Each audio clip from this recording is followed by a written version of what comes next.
Good morning, class. Today we are going to learn the 10th principle of management given by the fuel is order. Okay, here order means keeping the all the things in their proper place. That means there must be proper place for everything or everyone. Everything means for the things, for the material, and everyone means for the employee. Okay, and in its his or her intended place. That means according to fuel, people and materials must be in suitable place at appropriate time for maximum efficiency. Please keep in mind, जब भी वो होता है क्या practical होता है, जब outsider examiner हमारे यहाँ आते हैं तो ये ज़रूर किसी न किसी से पूछते हैं ऑर्डर, क्योंकि ऑर्डर अपने आप से वर्ड क्या डिक्टेट करता है. ऑर्डर मीन्स आपने अब तक ऑर्डर का मतलब सुना होता है, ऑर्डर लेना या ऑर्डर देना. यहाँ ऑर्डर इंडिकेट कर रहा है कि हर एक प्रोडक्ट अपनी प्लेस पर प्रॉपर वे से रखा हो, ऑर्डर में रखा हो. Take the example of a small medicine. जैसे एक विक्स ले लीजिए. आपके घर में अगर विक्स आपको ढूंढना हो तो आप पूरा घर ढूंढ डालिए, आपको नहीं मिलेगा. लेकिन अगर आप मेडिकल शॉप में चले जाइए और विक्स मांगिए, देखिए वो तुरंत निकाल के दे देंगे. कैसे निकाल के दे देते हैं वो? क्योंकि उन्होंने प्रॉपर ऑर्डर में रखा है, उन्होंने उसका एक स्पेसिफिक स्पेस बना रखा है और वो वहीं पे रखा होगा. टेक द एग्जांपल, जैसे कि अगर टेरेस पे कोई कंस्ट्रक्शन का वर्क चल रहा है तो जितनी मटेरियल की ज़रूरत है वो टेरेस पे रखी जाएंगी, ना कि नीचे ग्राउंड फ्लोर पे. अगर ग्राउंड फ्लोर पे मटेरियल रखा जाएगा तो वो तो लेबर ले आने में ही थक जाएगा ना, तो काम कैसे कंप्लीट करेगा. तो इसीलिए order means proper things and the everyone, मतलब ह्यूमन बींग्स और मटेरियल्स, मैन एंड मटेरियल दोनों अपने प्रॉपर प्लेस पे होना चाहिए. जिसकी जो चीज़ जहाँ होना चाहिए उसे वहीं पे रखना चाहिए. जिस एम्प्लॉय की जो एजुकेशन है, जो उसका क्वालिफिकेशन है, उसके हिसाब से ही उसको उसके जॉब पे रखना चाहिए. So that is the order. Order means on the proper place, है ना, हर एक चीज़ प्रॉपर प्लेस पे रखना. ठीक है, let us go for the next one, that is the equity. According to fuel, good sense and experience are needed to ensure fairness to all employees, okay, who should treated as fairly as possible.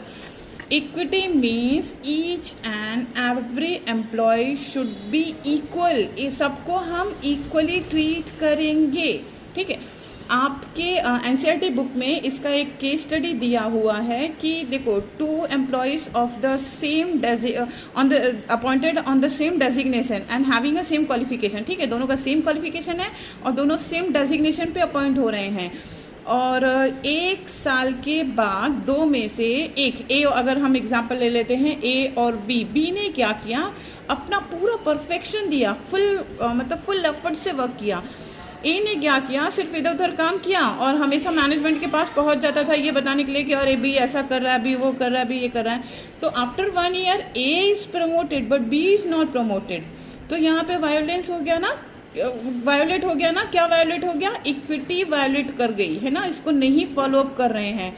So equity मतलब हर एक employ को उसके हिसाब से equally treat करना चाहिए. जैसा उसका वर्क है, जैसी उसकी इफिशियंसी है, उसके हिसाब से उसको पेमेंट करना चाहिए. That is the equity.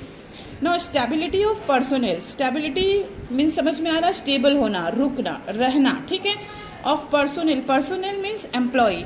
When the employees knows that we are stable in the organization, अगर एम्प्लॉय को पता होगा कि हम ऑर्गेनाइजेशन में स्टेबल है तो वो अपना फुल एफर्ट ऑर्गेनाइजेशन के ऑब्जेक्ट को या गोल को कंप्लीट करने में लगा देगा. ठीक है, फ्यूल भी यही कह रहे हैं. According to Fayol, employ turnover should be minimise. Turnover मतलब निकलना, मतलब डेली कोई चला जा रहा है, डेली कोई आ रहा है, नए एम्प्लॉय डेली आ रहे हैं, डेली पुराने एम्प्लॉयज़ को निकाला जा रहा है. Should be minimise. To maintain organisational efficiency. अगर हमारे पुराने एम्प्लॉय स्टेबल करेंगे तो फिर वो वर्क करेंगे। अब नए नए लोग आते जाएंगे तो हम तो ट्रेन करते ही रह जाएंगे ना, ऑर्गेनाइजेशन कैसे आगे बढ़ जाएगा। तो stability of personnel is must for the organisation. अगर ऑर्गेनाइजेशन अपना गुडविल स्टैंड करना चाहती है, अपने गोल्स को अचीव करना चाहती है, तो वहाँ पे एम्प्लॉयज़ का स्टेबिलिटी होना बहुत ही ज़रूरी है, रुकना बहुत ज़रूरी है। अगर एम्प्लॉयज़ चेंज होते रहेंगे तो हम नए नए एम्प्लॉय को सिर्फ ट्रेन करते रह जाएंगे, ऑर्गेनाइजेशन का ऑब्जेक्ट क्लियर नहीं हो पाएगा, गोल अचीव नहीं हो पाएगा। So stability of personnel is must in an organisation. Next one is initiative. Initiative means new ideas. Initiative means new ideas. Now, according to Fayol, workers should be encouraged to develop and carry out their plans for improvement. Workers को भी ये facility मिलनी चाहिए कि वो अपने ideas लेकर आए, उन्हें भी पार्टिसिपेट करना चाहिए। अगर कुछ भी प्लान हो रहा है तो उस प्लान में उनके भी आइडियाज़ को पार्टिसिपेट करवाना चाहिए, उन्हें इनिशिएट करना चाहिए, उन्हें मोटिवेट करना चाहिए कि वो अपने प्लान बताएं, ये वो या वो अब वो कुछ और नए आइडियाज़ बताएं।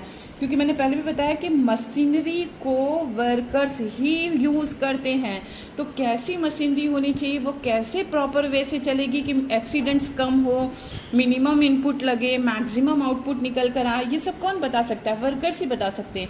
सो हमेशा उनको इनिशिएट करना चाहिए, मोटिवेट करना चाहिए कि वो अपने आइडियाज़ भी लेके आए, और उनके आइडियाज़ अगर अच्छे रहें तो यूज़ भी करना चाहिए। तो that one is a initiative. Next one is esprit de corps. Esprit de corps जो है ये एक फ्रेंच वर्ड है। According to Fayol, management should promote a team spirit of unity and among employees. ठीक है, यूनिटी जो है वो मेंटेन रखना बहुत ज़रूरी है। वर्ड का सिंपली मतलब समझो, ये भी बहुत पूछा जाता है। देखो, दो तीन चीज़, जैसे इनिशिएटिव का मतलब आपको पता है तो आप लिख सकते हो, स्टेबिलिटी का मतलब पता है तो लिख सकते हो, इक्विटी का मतलब भी पता है। देखो, ऑर्डर अपने नाम से अलग जा रहा था, है ना। यहाँ ऑर्डर का मतलब ऑर्डर देना नहीं था, ऑर्डर मतलब सामान मतलब प्रोडक्ट और मैन और मटेरियल को प्रॉपर वे से यूज़ करना था। इसी तरह से स्पिरिट डे कॉर्प्स भी अपने नाम से अलग जाता है, लेकिन अलग जाता नहीं है, लोग ऐसा सोचते हैं। देखो, इसका मतलब समझ जाओगे तो क्लियर हो गया। स्पिरिट मतलब जोश, आप लोग बोलते हैं ना क्या स्पिरिट है ना, तो स्पिरिट मतलब जोश, और corps is a short form of the corporation, cooperation. Corps is the short form of the cooperation. Clear हो गया। तो कोऑपरेट, हमेशा एक दूसरे से कोऑपरेट करने का स्पिरिट होना चाहिए। आप लोग मूवीज़ वगैरह में भी देखते हो ना, अगर किसी मूवी में दो हीरो रहते हैं तो वो जनरली जैसे फुटबॉल का मैच होता है या क्रिकेट का मैच होता है, तो जब तक दोनों कोऑपरेट नहीं करते तब तक वो मैच जीत नहीं पाते, है ना। जनरली आपने ऐसी मूवीज़ देखी होगी जो स्पोर्ट्स को लेके आती हैं, तो देखो जब तक दोनों कोऑपरेट नहीं करते तब तक वो मैच जीत नहीं पाते, अलग अलग खेलते तो हारते जाते। तो so that is the spirit D corps, है ना।